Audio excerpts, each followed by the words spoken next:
राष्ट्रवादी काँग्रेस पक्षाची स्थापना 1999 मध्ये 10 जूनला झाली होती आणि त्या काळामध्ये महाराष्ट्रातल्या असंख्य तरुणांनी पवार साहेबांच्या विचाराचा झेंडा हाती घेऊन महाराष्ट्रातल्या ग्रामीण भागामध्ये, शहरी भागामध्ये, जिल्हा तालुका स्तरावर पक्ष पोचवला, स्थानिक स्वराज्य संस्थेमध्ये पोचवला, आमदारकीमध्ये पोचवला आणि खासदारी देखील आमचे बऱ्या प्रमाणात निवडून आले होते त्या काळामध्ये.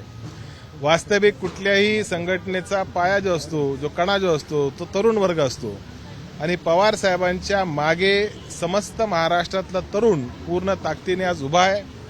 आज एक बैठक पवार साहेबांच्या अध्यक्षतेमध्ये पार पडली आणि या बैठकीमध्ये 1999 साली जे तरुण पक्षाच्या संघटनेमध्ये कार्यरत होते अशा अनेक जिल्हाध्यक्ष, तालुका अध्यक्ष, राज्य कार्यकारिणीतले सदस्य, जिल्हा कार्यकारिणीचे सदस्य अशा अनेक तरुणांची एक बैठक पवार साहेबांच्या अध्यक्षतेमध्ये पार पडली.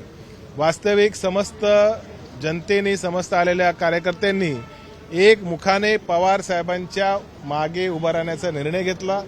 आता स्वयंस्फूर्तीने सर्व पदाधिकारी, कार्यकर्ते राज्यभरामध्ये जातील, तालुका स्तरावर जातील, वाडी वस्ती तांड्यावर जातील, आपापल्या शहरात जातील आणि आम्ही पवार साहेबांच्या सोबत आहोत असा नारा घेऊन पुनश्च एकदा 1999 सारखी एक नवीन उभारणी पवार साहेबांच्या नेतृत्वामध्ये राष्ट्रवादी काँग्रेस पार्टी करणार आहे. ज्या प्रकारे एकनाथ शिंदे यांच्या विरोधात तुम्ही बंड पुकारलं होतं मागच्या वर्षी, त्याच प्रकारच्या आक्रमक भूमिका तुम्ही अजितदादा पवार यांच्या विरोधात. आमची लढाई वैचारिक आहे आणि पवार साहेबांचे विचार शाहू फुले आंबेडकरांचे विचार आहेत, महात्मा गांधीचे विचार आहेत, पंडित नेहरूंचे विचार आहे आणि एकंदरीतच सर्व धर्मनिरपेक्ष आणि भारतीय राज्यघटना आणि लोकशाही ह्या सर्वांना पोषक असणारे विचार पवार साहेबांचे आहेत.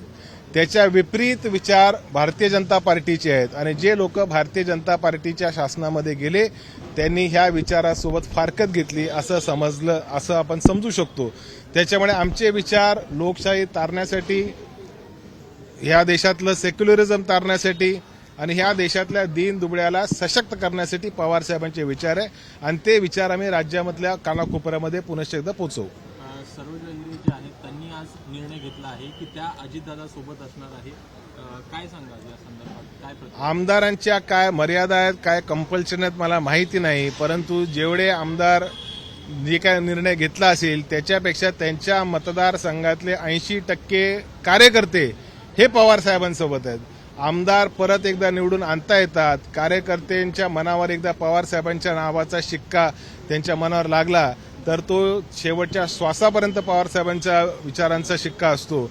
आमदार आले, आमदार गेले, तिने काय फरक पडत नाही. आता 2024 मध्ये पवार साहेबांच्या आणि सुप्रियाताईंच्या नेतृत्वामध्ये भली मोठी राष्ट्रवादी काँग्रेस पार्टी आम्ही उभी करणार. काल अजितदादा जे आहेत ते आपल्याला सिल्वर ओकवर जाताना बघायला मिळालेले होते. काय एकूण या संदर्भात? तो त्यांचा कौटुंबिक विषय, ते जरूर त्या ठिकाणी गेले असतील. त्यांचं त्या ठिकाणी कौटुंबिक विषय त्यांच्या काकींना बघायला ते गेले. सर हिंदी में बताइए आज की बैठक में क्या हुआ? आज पवार साहब के नेतृत्व में राष्ट्रवादी कांग्रेस पार्टी के सभी लॉयलिस्ट कार्यकर्ताओं की बैठक हुई. ये सभी पदाधिकारी कार्यकर्ता 1999 में जब राष्ट्रवादी कांग्रेस पार्टी की स्थापना हुई उस समय 22, 23, 24 साल की उनकी उम्र थी और सभी युवा कार्यकर्ता पार्टी संगठन में जुड़े. शिवाजी पार्क के मेळावे में उन्होंने बड़ा योगदान दिया और वही कार्यकर्ता पवार साहब का परचम लेके महाराष्ट्र में गए, ग्रामीण भाग में गए, शहर विभाग में गए और एनसीपी को बड़ा करने में, एनसीपी को सशक्त करने में इन सभी पदाधिकारी और कार्यकर्ताओं का बहुत बड़ा योगदान रहा है. आज वही कार्यकर्ताओं ने फिर एक बार शरद पवार शरद पवार साहब के नारा दिया है और पार्टी में एक विचारों की लड़ाई शुरू हो गई है. एनसीपी जो पवार साहब के विचारों की पार्टी है, उस पार्टी का विचार है सेक्युलरिज्म है, धर्मनिरपेक्षता उसका विचार है, इक्वालिटी उसका विचार है, इस देश के संविधान को सक्षम करना उसका विचार है, इस देश में लोकतंत्र मजबूत हो उसका हमारा विचार है. और जो लोग हमको छोड़ के भारतीय जनता पार्टी के डिवाइसिव विचारों के साथ गए शायद उनको अब हमारे पुराने विचार पसंद नहीं है. लेकिन महाराष्ट्र में शायद विधायक भी अगर यहाँ वहाँ गए होंगे तो भी हर एक विधायक के चुनाव क्षेत्र का 80%, 90% पदाधिकारी विचारों से पवार साहब के साथ बंधा हुआ है और उस कार्यकर्ता को साथ में लेते हुए फिर एक बार महाराष्ट्र का दौरा पवार साहब के नेतृत्व में हम सब करेंगे और पार्टी को मजबूती से खड़ा करेंगे। आज हम देख रहे हैं कि अजीतदादा को गिफ्ट मिला हुआ है। पहले से जो शिवसेना का जो एकनाथ शिंदे है वो पहले से नाराज होकर बाहर निकला था।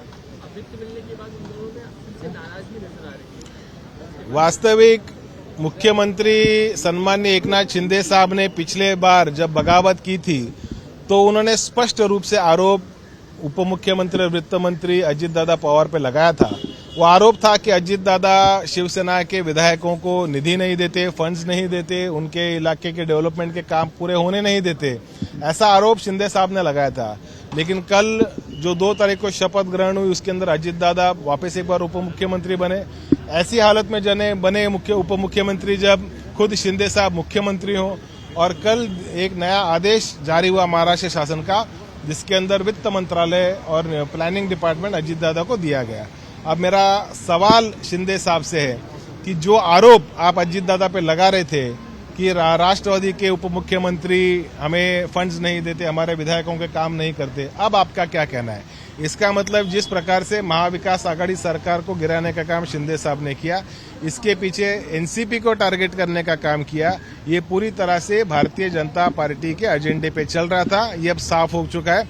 अब मेरा दूसरा सवाल है, क्या वही शिवसेना के विधायक नूतन वित्त मंत्री अजीत दादा पवार के पास अपने काम लेके जाएंगे क्या? इसका जवाब अब शिवसेना के विधायकों ने देना चाहिए। देखिए, वो प्रतिभा काकी का कल शायद एक ऑपरेशन हुआ और उसके चलते तहत उनको मिलने के लिए गए, ऐसी मुझे जानकारी।